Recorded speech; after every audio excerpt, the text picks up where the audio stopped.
Welcome back to the Human Algorithm Podcast, where we go beyond the glossy feed and dig into the messy, meaningful, and sometimes downward complicated ways of technology, creativity, and identity, and how they shape the world we live in.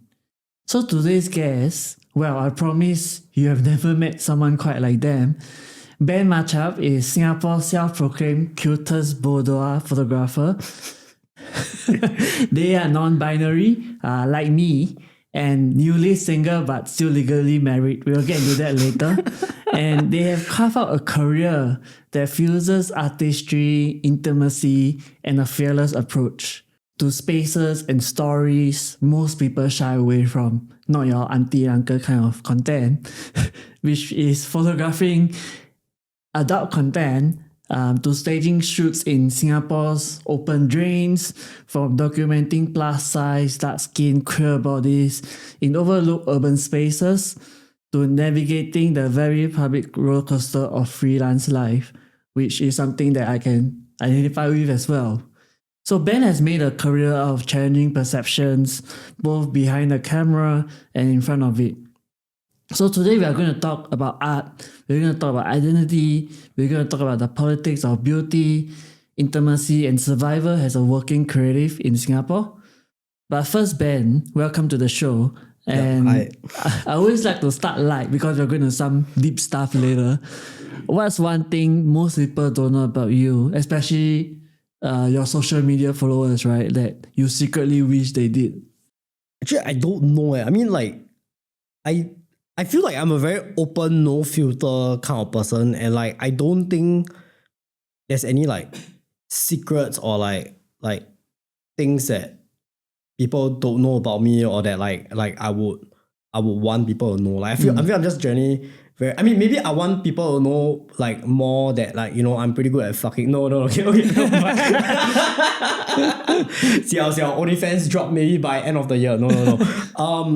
Just generally, I'm very open, so I don't feel like there's a. Maybe I want people to know that I'm chill, but then again, it's I feel like half of the people who perceive me know that I'm very chill. The other half think I'm very intense. Yeah. So I'm I'm a reflection. I'm whatever you want me to be. I don't think you're intense though. I think it's from what I see on your TikTok and your Instagram, you're an interesting person to know. I wouldn't call it intense. Yeah. Okay. Maybe when I was younger, I was a lot more intense, super crazy, angry, activist kind of stuff. But we will get into that later. Yeah. Holy shit, there's a story behind it. But I won't say it's age has mellowed me. I think it's more there's this quote you don't know the amount of violence it took to be this peaceful. Kind of thing. So, I love that quote. Yeah. So let's start with the first question, right? So your brand is playful and bold, and because you call yourself Singapore Cutest Boudoir photographer, but boudoir in a conservative city like Singapore isn't really a common thing, or even an easy sell.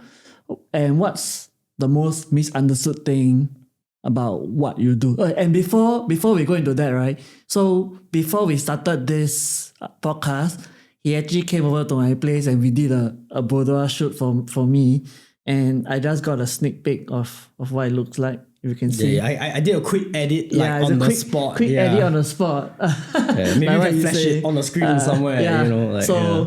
More on that later. So what's the most misunderstood thing about what you're doing? Okay, so just want to say real quick, right? The whole Singapore's cutest boudoir photographer, right? Okay, maybe just a soft launch rebrand going on, but it's because you got banned by Instagram. Yeah. But because I was part of the organizing team for this adult Euro convention called Ara, and then some of the models came down, and then one or two of them were joking, I think you're the cutest photographer in Singapore or whatever. I mean, okay, not saying that photographers are ugly, but a lot of photographers tend to be maybe older, especially for the otaku weeb scene. Yeah. there's that general impression of like, you know, the overweight, balding, smelly man photographer kind of thing. So it's like low key, like the bar is low. So to be the cutest person there is like, you know, not that hard. But I just thought it was funny. So I was like, yeah, you know, maybe there'll be a cute rebrand. But sorry, I have ADHD. What was the second part of that question? What's the most misunderstood thing about what you do? I don't know. So again, like maybe I'm contrarian by nature or whatever, right? But like I feel generally in Singapore, like, you know, people pretend to be conservative. So they would want to misunderstand certain things. So like, okay, for me, like I keep getting a lot of like, especially like straight cis guys. Like, no, don't worry, I'm gonna complain about the straight cis women later. Okay, so they're not off the hook. But like a lot of straight cis guys will be like, oh, you shoot all these like hot people. Do you like fuck any of the models you're with? And I'm like, no, like the fuck, like to me it's like the photo shoot is like, I'm not gonna be like, no, I'm so professional. I'm like, no, like all the blood flow is to my brain, and I am worried about like, is the lighting good? Yeah. How's the background lighting like? Is the light on the person's face? Am I making full use of the environment that I'm in? Is the model comfortable? How's the hand placement? How's the body placement? Blah blah blah. Like there's this complex algorithm going on in my brain, right? That like being turned on is not like even fucking possible in that situation. Kind of thing. It's really like my neurodivergent special focus. Like, I gotta make this picture look fucking amazing. Like, yeah. Yeah, you in the zone. You're not playing around. But that was like the straight You're cis. standing on business. Yeah, I'm standing on business, alright. I have shit to do, okay? Like, look, like, sex is like, you know, for most people 3 minutes, okay? For me, sometimes half an hour to an hour. But like, the photo is for fucking ever, okay? No, but like, because that's for like straight cis guys, okay? Like, so for like women, right? Like, okay, I would say low key, it's a bit hard to like date. Because like I did a TikTok about this, but like it's a bit hard to like date, right? Because like, especially when like people know that like, when women know that like I'm shooting OF creators, boudoir or whatever, then they're like, holy fuck, like you're shooting naked people. Then I'm like, yeah, but like they're not gonna try to fuck me. Like I'm their friend. The reason why they're shooting me with me and why they're comfortable with me is because like I don't like do stupid things. Like, yeah, do like some hums up shit lah. You know, like I want to capture the hums up shit, not do the hums up shit. You know, like. Yeah. Makes sense. So aside from boudoir, you also shot like adult content, as well as like intimate portraiture, like what you did for me earlier. What's the line for you between art, erotica, and exploitation, and who do you think gets to define that? Okay, I feel the whole art and erotica, it's like those Venn diagram circles and like, you know, it interacts with it. But like I don't, with specifically art and erotica, right? Like I really don't like even having that distinction, because I feel like people who shoot you know, boudoir, porn, nudity or whatever, right? Like some of them need to hide behind this mask or blanket of like, no, I do art, I do boudoir, you know, I don't do I'm like an artist. trashy stuff. Then I was like, you can still shoot trashy stuff and make it art. Okay, you can still shoot porn and make it art. You can still do porn and make that art. You can make art be porn. Like it's to me, like I don't see a difference. Like I am Ben Machap, I'm a photographer, I'm an artist. This is the work like that I do. When it comes to exploitation, I think specifically with sex work, right? The relationship with sex work, exploitation, and discrimination is very tricky relationship, because I feel like so let's say people ask like, is sex work empowering? And you have some sex workers saying like sex work is empowering. Some people like, I used to be a sex worker, it's not empowering, blah blah. But like I feel that sex work is work at the end of the day. Okay, any discussion about sex work, we need to acknowledge that sex work is work.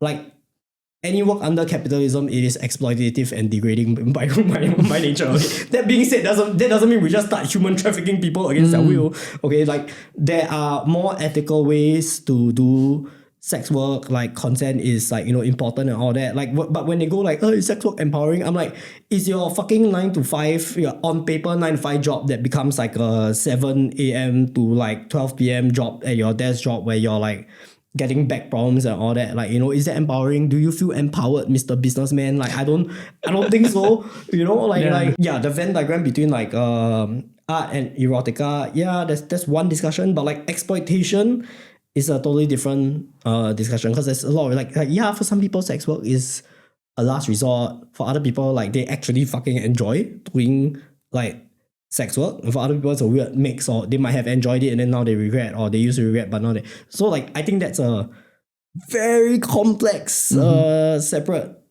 conversation. But like end of the day, I think consent is important. Yeah. And on the point of consent, I feel like a lot of Singaporeans like don't understand consent properly because like we are taught like abstinence-based sex ed. Correct. So then like with consent, right? Like especially in more like conservative Asian cultures, whatever, you have cultures where people want to do weird sexual shit and like it might be consensual and all that, but then after that, like because of public perception, they like get gaslit or gaslight themselves. Like, actually, no, I was forced. I was like, no, fuck you. If you consented to some shit, take responsibility for that. Own that, okay? Like you did some whole shit.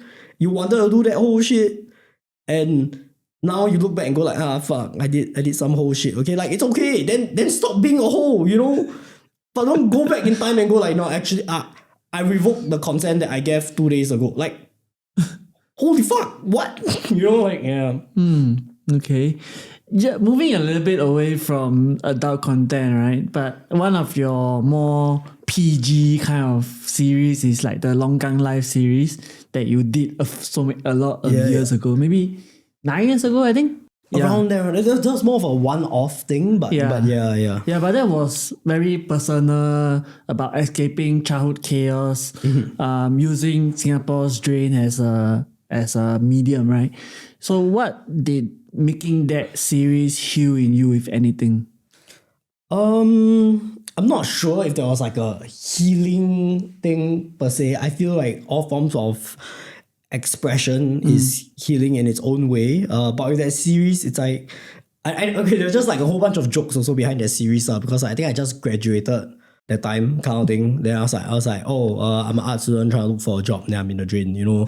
Or like there's also like a lot of people doing the whole stuck up underground artist thing. Then I was like, oh, you're not more underground than me. I'm literally in the longkang, like that kind of shit lah. But to me, that was just a bit of a rebellion and an expression kind of thing, because I was dealing with a lot of like stuck up fashion kids, and part of me was just like fuck you, I'm gonna do a fashion shoot in the longkang and it's like gonna go viral, gonna get covered in like a few news sources and all that, and it did. Yeah. I not sure if it was a Straight Times thing, but I know like Coconuts and a bunch. Coconuts. A bunch of other places like covered it, and then a lot of the fashion kids were like kind of pissed off at me because they're out there, I don't know, like renting Dior jewelry or some fuck, and then like shooting it and go, I shot for Dior. Then I was like, no, you rented fucking branded shit to like brag about it, and no one gives a fuck about your work because it's generic as fuck. I took the risk as an artist, shot in the like out of the box, out of the box and into the longkang, you know.